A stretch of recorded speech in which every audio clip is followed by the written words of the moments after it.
Hi, my loves. Welcome back to the Starscartel channel. If you don't know, I'm Star. The message I have is you're no longer safe. The scripture comes from Jeremiah 14. This is the word that of the Lord that came to Jeremiah concerning the drought. Judah mourns, her cities languish. They wail for the land, and a cry goes up from Jerusalem. The nobles send their servants for water. They go to the cisterns but find no water. They return with their jars unfilled, dismayed and despairing. They cover their heads, the ground is cracked because there is no rain in the land. The farmers are dismayed and cover their heads. Even the doe in the field deserts her newborn fawn because there is no grass. Wild donkeys stand on the barren heights and pant like jackals. Their eyes fail for lack of food. Okay, so this message is about a famine. Like the scripture is literally drought, famine, and sword. And I feel like this message, you're no longer safe. It's basically a warning to everybody that there is going to be a food shortage. I have gotten so many messages about food shortages. I've gotten messages about how there will be a food shortage in general, and it happened. And I had a lot of people saying it's not really a shortage. It's not really a shortage. There's no food that's being missing. But in reality, food prices have went up like dramatically.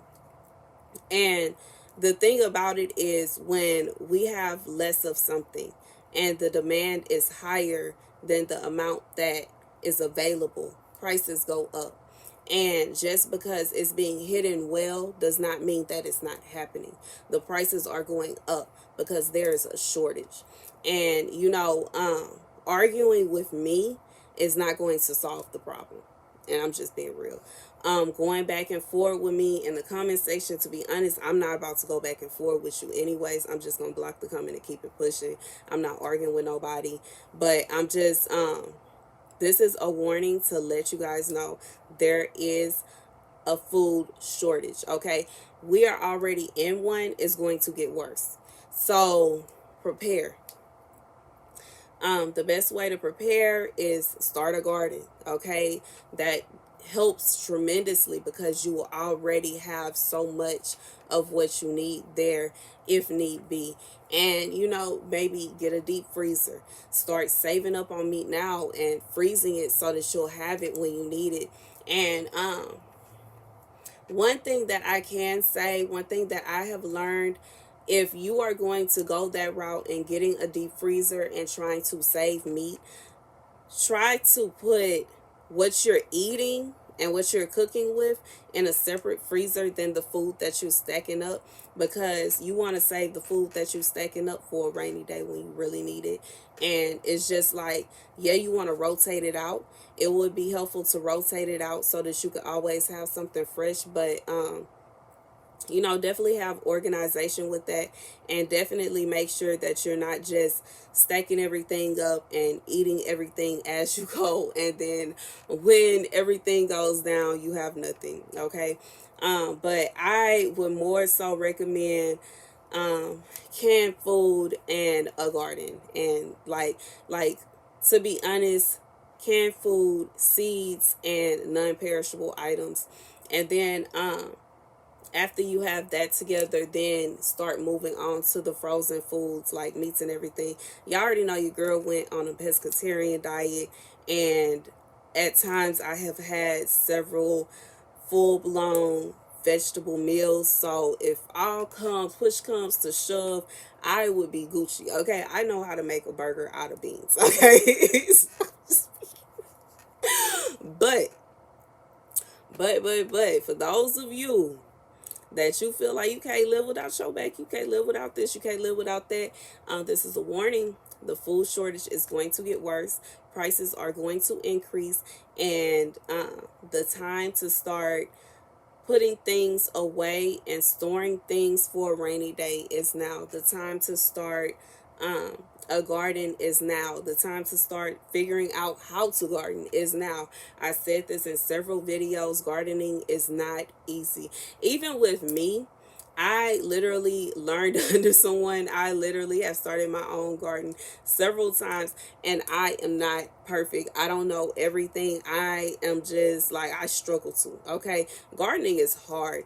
And it is like, it's not only that it's hard just learning the soil and getting the soil together. It's hard to know the plant, and every plant wants different nutrients. They want different kinds of sunlight. They want different kinds of soil. They want different pHs in the soil. They want, like, you have to, they want different amounts of water. You really have to learn not only the basics of gardening, but you have to learn the basics of every plant. It's like every time you want to grow something, you are getting to know the plant personally.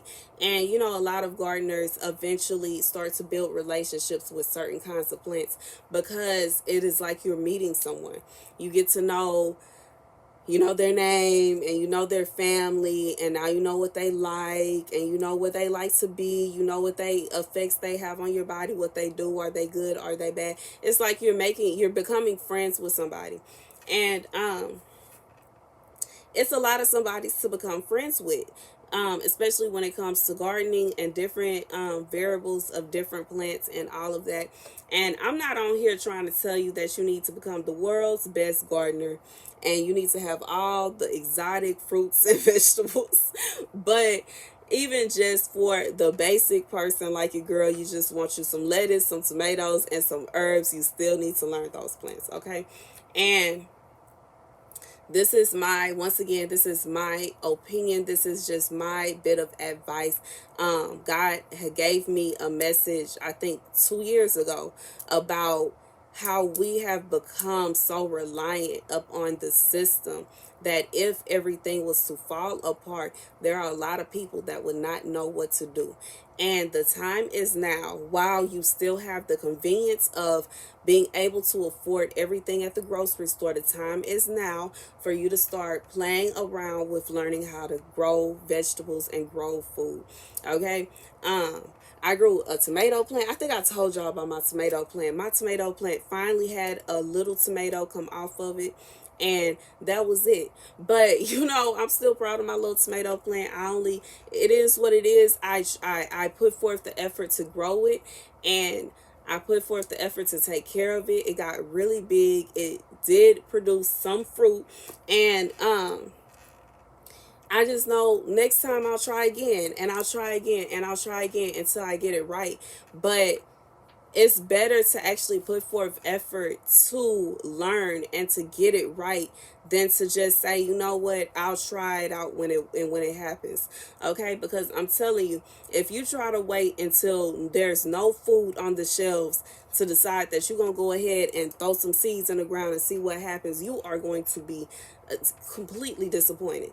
And I'm not trying to be mean, I'm just being real. You will be heavily disappointed. You really, if you are intending to learn how to grow food yourself, if that's the route that you're going to take when it comes to this famine that's going to hit us, then you need to start learning how to do that now.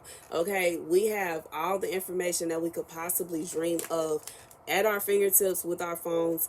And there are so many books about gardening, so many books about different plants, so many books about, so like, it is literally at your fingertips. And I'm not saying that it's easy. It's not easy. And that's the main reason that I feel like God keeps sending out these messages about the food, food shortage. Because if you don't start preparing yourself now, you're just not going to be ready. And it's not to say that God is just going to allow his children to fall because they weren't prepared or they didn't prepare the way they should have. That's not the case. You know, God is always going to have his kids back. But, you know, you would be more comfortable if you had your own garden and you knew how to do what you needed to do. Because I'm pretty sure, just like if push comes to shove and other people around me needed help, regardless if they needed help starting their own garden, learning about certain things, or if they just needed food, and I had extra yield, I will of course help others. So it's not to say that, and I know I'm not the only person that's like that. I know I'm not the only person that's not selfish, okay? And that, like I said, it's not to say that you would starve if you don't put forth effort to know and figure it out how now while you can, before everything happens. It is to say that it will be more comfortable and convenient for you to have your own, okay? And that's the message. Thank you guys for watching. Be sure to like, share, and subscribe. Deuces.